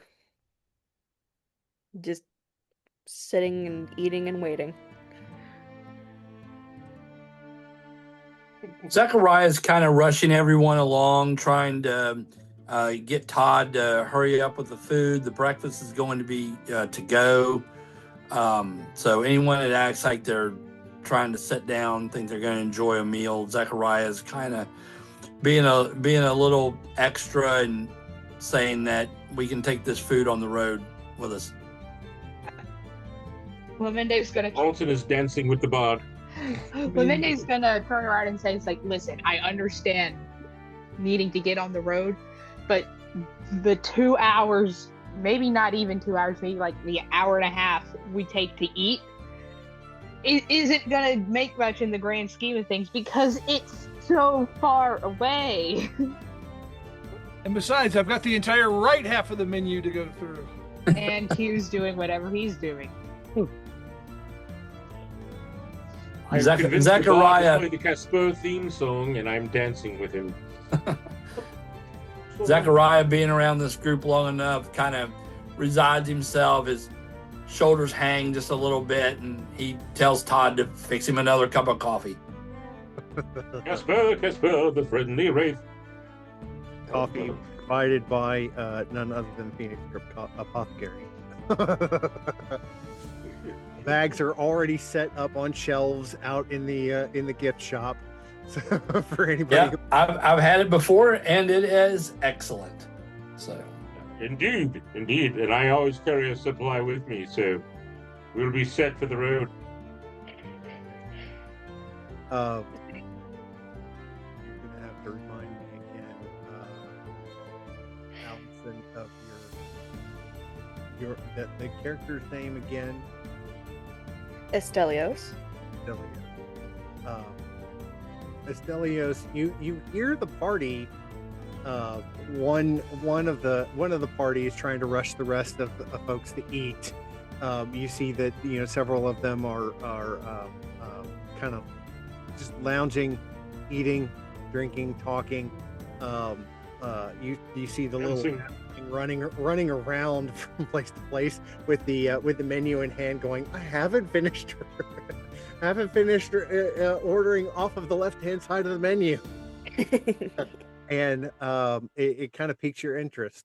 to find out what they are talking about. Well, first of all, he's kind of pressing himself against this. What would you call it?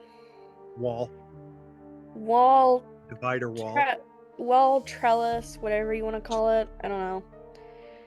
Lattice work. Kind of just casually reaches his left hand over and grabs the 2 bags. Oh. Kind of just stuffs it into his shirt, but you can clearly tell that there's something in his shirt because it's like his shirt is kind of see-through. Well, who sees this? Does anyone see this? Obviously, Do we have a chance to see Kingfisher sees this? it. Roll for perception, everyone in the vicinity. Well, And I'll grab its hand. Whatever's grabbing it. What type? Is it a human or? you roll for perception that you even see it. Elios, you need to roll for sleight of hand. Of course, my worst I'll one. call you out. Oh! Oh, that's awful. 20, nat 20. Oh, wait. I'll call you out. I was rolling on Theo and Kat. My bad. Nat 20 on perception for Zechariah. Okay. Like I said, I will call out your name to ask you for perception. Okay.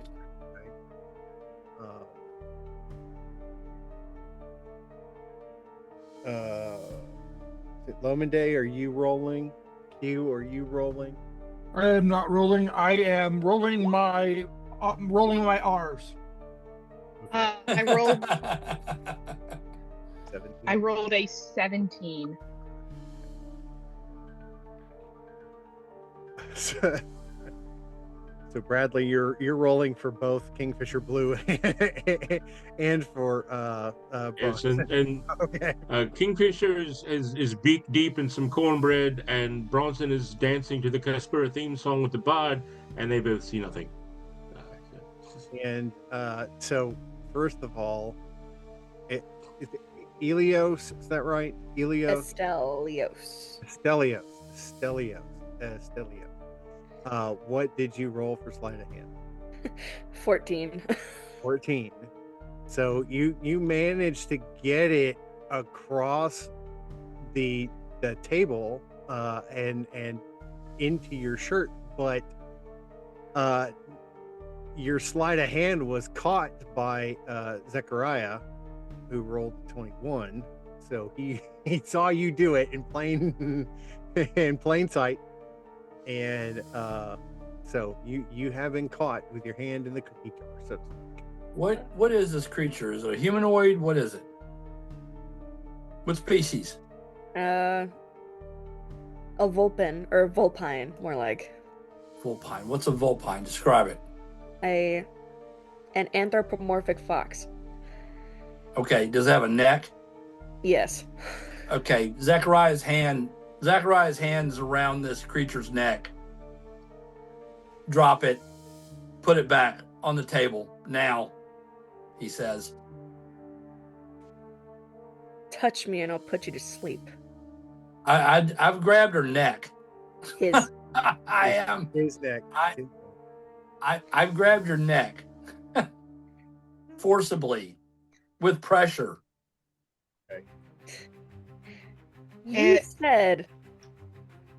You specifically said that you would leave this on the table for anyone to take. Why are you threatening me? The party, put it back. Put it on the table if you don't want this to go any further. Make me, peasant. So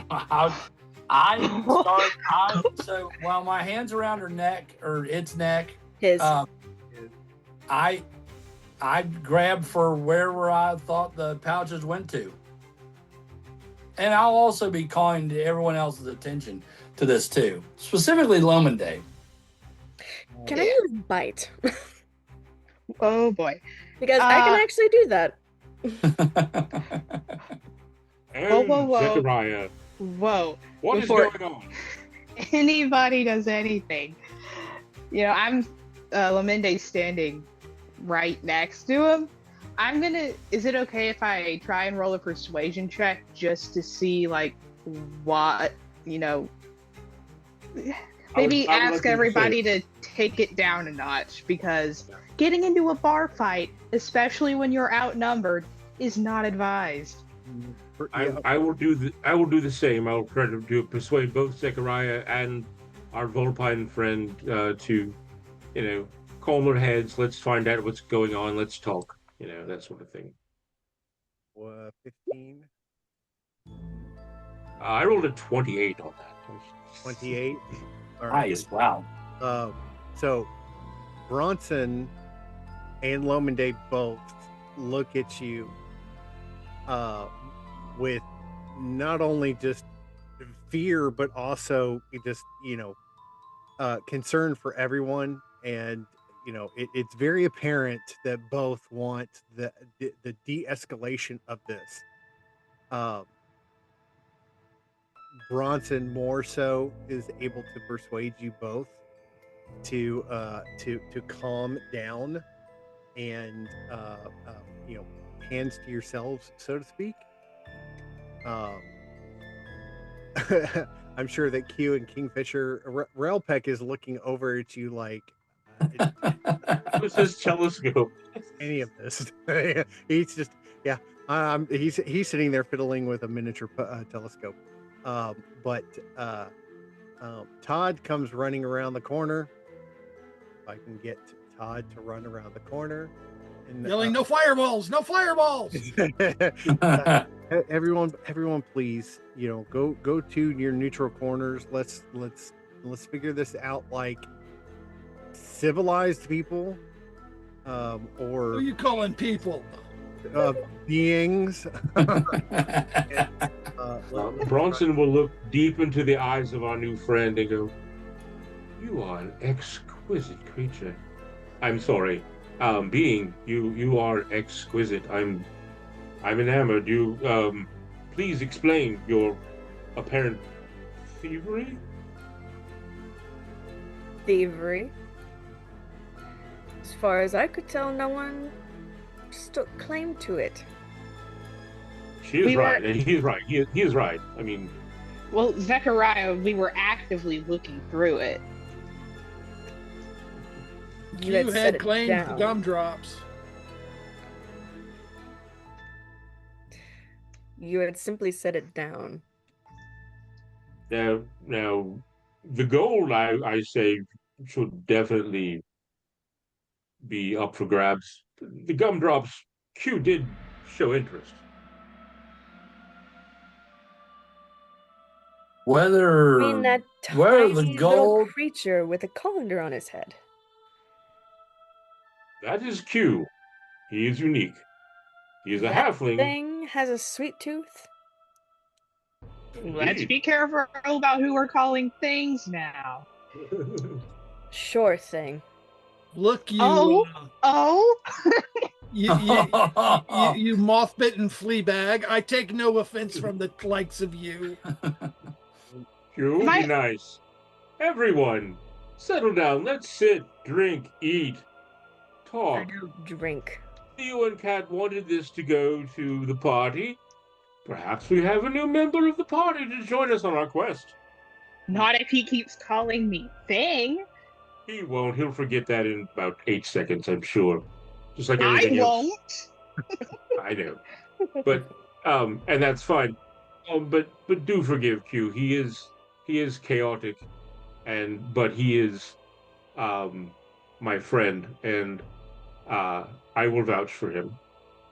He is quite a small boy. Do you think he needs a booster seat? Well, he rides around on a sheep. He'll be fine. That's worse. Don't call me short. Okay. He's actually quite above average size for his race. Just as you are quite above average for yours. So. How tall is Estelios? He's 6'1". Okay, she's taller than him. Cool. Bronson is taller. He's 6'5", but he has more teeth. I have more knives. Bronson is showing zero aggression here. He is actually enamored with this new arrival, and he's rolled a 28 in persuasion. Called him Zechariah, hopefully, and he's basically in recruitment mode. We just lost Theo and Cat. We're losing Kingfisher. We need we need help. So I think we should appeal to the better nature of our new friend. Not And sure he see, has a better nature. well, And why should I accept this? When you just laid your hands around my neck and squeezed. There's only Zechariah is there's only one person here talking in any positive way about you joining our group. I am of a nay immediately. Snap call. You simply threatened my life. And Over I a simple bag. Where did that bravado go? I thought you were so confident you could fight us all off. Zechariah. Trust me, honey, I can. Let us extend the Alpha Bog's grace in this situation. Let us learn who this person is and see if they can be of help to us, or if we can be of help to them. Is it not the way of the Alpha? I'll let go of her neck. Or his neck. His neck. I'm gonna remind you, Estelios is a man. Okay. You remember, it's a and sir, might I offer you a beverage? I don't drink. Doesn't have to be Anything? alcoholic. Yeah, no, anything, water, coffee, tea, me. I mean, anything you wish. Does it have to be land-made? I mean, anything we have available here. Ask Todd. He knows the menu. Oh, you don't understand. No, I don't. I don't understand much, Simply actually. do not understand. You Please are in the explain. presence of Estelios, 142nd son of Kabunis. These words mean That's absolutely nothing to me. That is a lot of children. Your mother Quite, must be exhausted. when he is the king of the After Dark. Oh. See, Zechariah, this is what we're wanting. This is what we need right here. A Kind of- 142nd prince. I am not convinced at all. The only throne he's close to is porcelain. I'm gonna throw my hands up and go, still, those words don't mean anything to me. I don't even know what everybody they mean, and but they says, impress me. The saltine cake does not have porcelain. No, I've been trying to get Apparatus. Todd to lacquer the wooden seats, and he just won't do it. It's annoying. Splinters every single time. Relpek walks over to the group and gives a slight bow to your new Rival? person at the table, Hmm. and says, "I am aware of who you are. I've seen your family history in the stars. And Thank you. Finally, someone who understands. but the best way to introduce yourself is not to sneak what does not belong. The misunderstanding here is understandable. If the party is agreeable to allow you to have a piece, that is fine. Absolutely not, Zachariah says. And Relpek looks at Zechariah and says, "You, sir, are a paladin of the Alpha Ball, and you accept everyone for who they are, no matter whether they are male, female, halfling, or ogre. That each has their own nature, and there was a misunderstanding. Let's calm this situation, hear the person out, because His Majesty may have more than meets the eye. And this party certainly needs all the help in the coming days, because we do not know. You do not know who he is that threatened you, Zechariah, specifically. And you've lost several party members. You have several party members who aren't here at the moment, that we all need to work together. And there's every possibility that His Majesty may be able to help rather than hinder. So give him a chance. I understand your trepidation, Zechariah, but give everyone who is under the Alpha Bog's vision or under his eye a chance. Zechariah, if it would soothe thee, if I should replace the 119 gold out of my own pocket and present it to His Majesty, would that assuage you?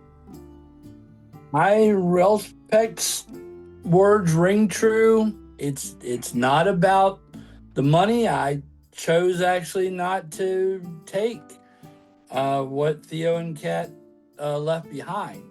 I'm just well met. offended that someone that's not part of this party thought that they wanted to claim that.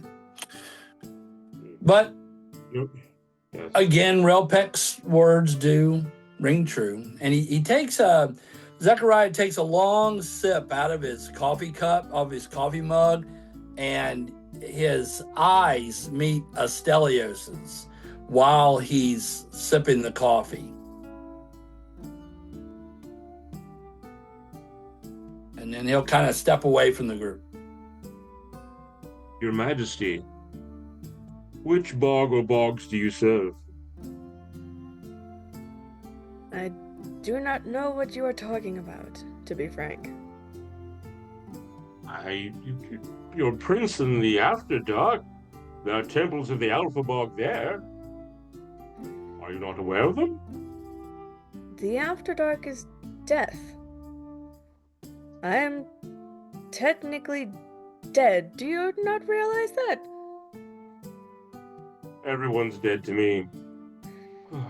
All right, then. That is So are sad. you familiar with Zed and Abaddon? Somewhat familiar. Then we are on the same page. As far as faith is concerned. Zechariah, do you accept this? Zechariah, continues to sip his coffee, and he says, you are correct, or it is correct that we are accepting of all types. So if this is something that the party, well, wait, hold on. Does Astelios, and I get your attention, Astelios, do you even understand what they're asking here? They want you to join an adventuring group as we head out across the Iron Realm to try and solve this problem with a gigantic monster, and I'll name the town. Is this something that you want to do, or are you just here minding your own business? Well, and trying to steal people's property. That's not really minding his own business now. Right. Correct. They mind it all. Whether you like it or not, I'm entangled in this now. And whether you want it to happen or not, you will love me someday, Paladin. Boop. And then he boops him on the nose. I love you now. Wow. And I love you, Zechariah. So come, let us love each other in the spirit of the Alpha and enjoy. Whoa. I Todd just meant in looks at everyone a and says, friendly handshake. "This is a family establishment. If you're going to do that kind of stuff, Oh, please, it back no. to I've been in Robert. plenty of those. That's not what I meant. Has he turned back over the items that he took? Has he put those back on the table? Oh no, they're still in the shirt. Your Majesty, Relpek looks at you and says, "Your Majesty, these items were given to the other members of the party as a parting gift from one of the members. If you would, please give them back. Understanding that going forward, if you chose to go with the party, that the spoils that you what's the right word for it? The spoils that you and the party receive Fair share will be distributed. Battle or from gifts or what have you will be yours going forward. Let me answer that with a question. Did this former party member explicitly say that this was for the party? It was heavily implied. Are we sure about that? White. I think that everyone in the party would agree that it was heavily implied that this belongs to the members of the party itself. And to be If he amenable, joins the party, then no harm, no foul. Speaking of foul, where did Kingfisher go? Well then, I am in the party. And then he just closes his shirt.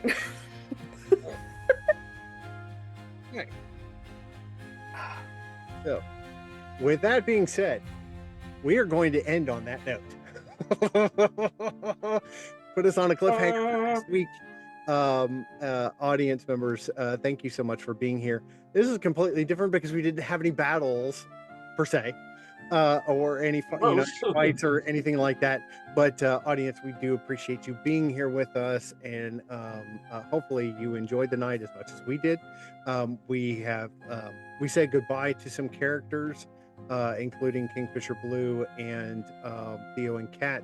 But we rejoiced in the members, Bronson, as well as Estelios. Did I say it right? Yes. One quick addition, please, Chris. Just as a brief aside. Stalking outside the window, some may notice a small, hideous, topless female goblin in orange face paint slowly wander by the window and then disappear. That's all. Thank you, everyone, for joining in tonight. Please tell your friends, neighbors, relatives, both in-laws, outlaws, people on the street, your coworker. Tell them about us. Get them involved. If they like D&D, if they like an adventure, they can listen to us. They can watch us. There's so many avenues. But we want you to be involved. Tell us what you like about it, what you don't like about it. We read the comments when you do, and we love seeing you there. We are trying to gain more followers, and the challenge is out there. We really do want to bring in more folks to watch our show. So until the next time that we meet, hope that you have a fantastic week. Lisa, again, hope that you are feeling better and on the mend very soon. And Matt, hope to see you back at the table very soon.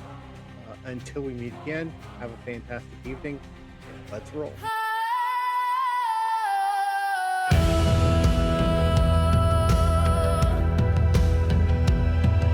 Shadows stretch along in the iron haze, boots on the stone through a labyrinth maze, whispers of gold.